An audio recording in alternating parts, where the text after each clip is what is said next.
Nem todo mundo vai entender. Mas de onde vem o universo? O universo vem da morte de Deus. E esse é um conceito extraordinário que vem do Novo Testamento, vem dos apóstolos, vem de Jesus, que diz que o universo foi criado quando o Cordeiro de Deus, que é uma outra simbologia, que tem a ver com esse ente que vai para o matadouro calado, que tem a ver com o Cordeiro de Deus que tira o pecado do mundo, mas foi usado pelos apóstolos para uma questão metafísica. Antes da criação de todas as coisas, os apóstolos disseram que o Cordeiro, que é o Cristo, foi imolado, que é uma linguagem também pobre para designar o que houve, antes da fundação do mundo. E é dessa morte de Deus que todas as criações emanam.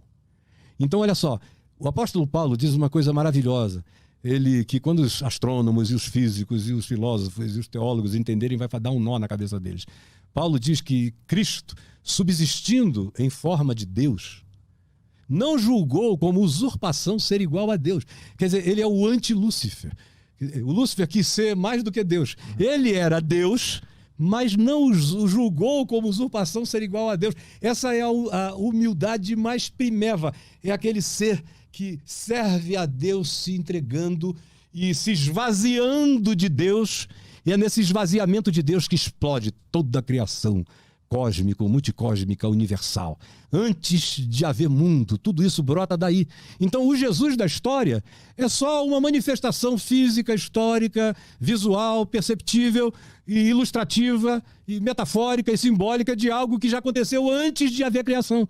Então essa coisa do cristianismo, que é mais ou menos uma historinha de caronchinha linear, que Deus criou, bem intencionado, tadinho de Deus, aí investiu em Adão, em Eva, meus filhos, olha só, fiquem à vontade, só não comam disso aqui que pode fazer mal para vocês. E aí eles comeram e Deus falou, o que eu vou fazer? Esses caras me puseram a perna, aí eu vou dar um jeito, já sei, eu vou mandar o meu filho para o mundo no tempo certo, para morrer pelos pecados do primeiro e do último, de todo mundo. Então a cruz é um band-aid celestial, é um curativo divino, é uma coisa muito pobre, muito idiota para o meu paladar. Assim, um Deus que vem dando jeito na historinha e tal. Não. A criação já surgiu sob o signo do perdão. Quando Deus criou todas as criaturas, e não somos só nós somos uma coisa ínfima aqui nesse grão de areia que é a Terra, imagina. Só no nosso universo linear, existem trilhões de objetos, de corpos celestes, de tudo que você imaginar. E esse é só um universo. Tem vários outros multiversos, de outras dimensões, de outras energias. Tudo foi criado por meio dele e para ele. E tudo que foi criado já foi criado sob o signo da graça. Porque o que é criação?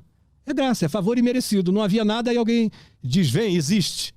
É graça. Uhum. Existir é graça. Existir é graça. Uhum. Então, o universo é graça pura. A graça não é uma coisa que Deus inventou para dar um jeito no pecado humano. A graça é a própria existência, onde nada era e tudo passa a ser. Por um ato de vontade, é graça. Alguém chamou a existência. Mas, inclusive, essas coisas que a gente julga ruins, pecado, morte, acidentes, isso tudo também é graça. Tudo que está implicado. Porque aonde abundou o pecado, superabundou a graça.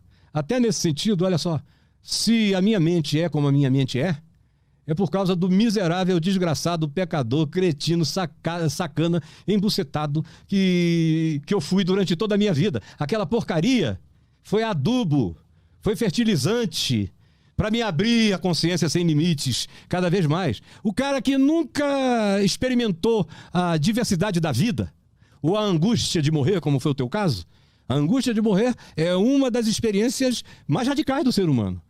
A angústia de morrer, uma vez que o cara encontra significado para a vida, depois de forte angústia de morrer, a existência nunca mais é a mesma. Ao mesmo tempo, a mente se dilata, o espírito se dilata, e quanto mais você for aprendendo o que Jesus ensina como vida e aplicando ao teu cotidiano, e você, na prática, você vai se enchendo dessa presença de Deus em você crescentemente, mas tudo vai ficando ilimitado.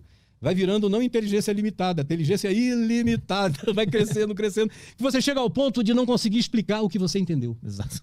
Exatamente. Que é o que Paulo chama daquilo que a compreensão que excede ao próprio entendimento. Sim.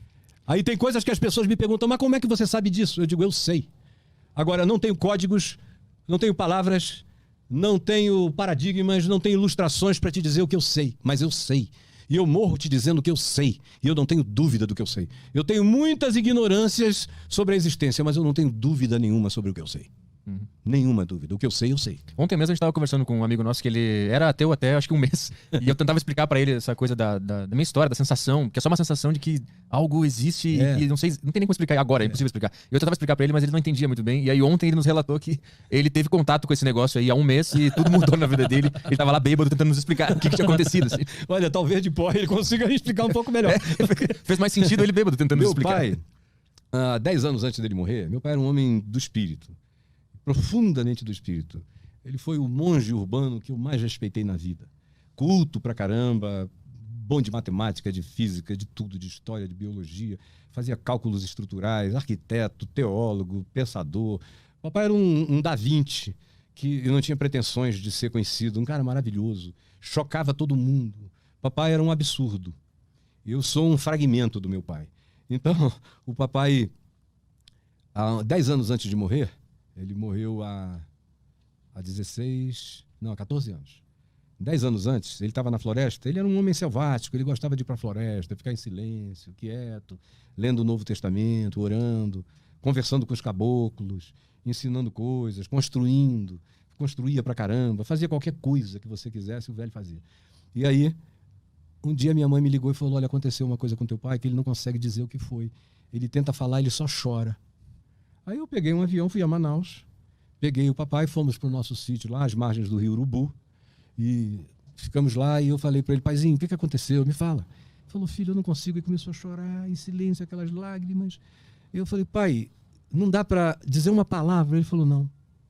Aí 1 dia, 2 dias, 3 dias, no fim do 3º dia, você tem certeza, pai, que você não consegue me dizer qualquer coisa sobre isso? Aí ele falou, qualquer coisa eu consigo. Sabe o que Paulo falou em 2 Coríntios 12? Aí eu falei que ele foi arrebatado ao paraíso e ouviu palavras inefáveis, as quais não é lícito aos homens referir. Aí ele falou, pois é, ele só estava enganado. Aí eu falei, como que ele estava enganado? Ele disse que não é lícito aos homens referir. Não é lícito, não é lícito, não é lícito. Só é irreferível. Se eu for abrir a minha boca aqui, é como quem vai jogar cocô na sublimidade. As minhas palavras não servem. Os meus pensamentos não alcançam, mas eu fui. E eu conheço e eu sei. E daquele dia em diante ele dizia, meu filho, eu sinto uma coceirinha aqui nas costas, tem umas asinhas surgindo aqui, daqui a pouco eu estou lá. Aí chegou um dia em que ele falou, a minha última preocupação humana acabou, que era com a sua irmã mais nova, ela está bem, e eu agora estou preparado para ir, a qualquer momento o Senhor vem me buscar. Não demorou muito, ele foi.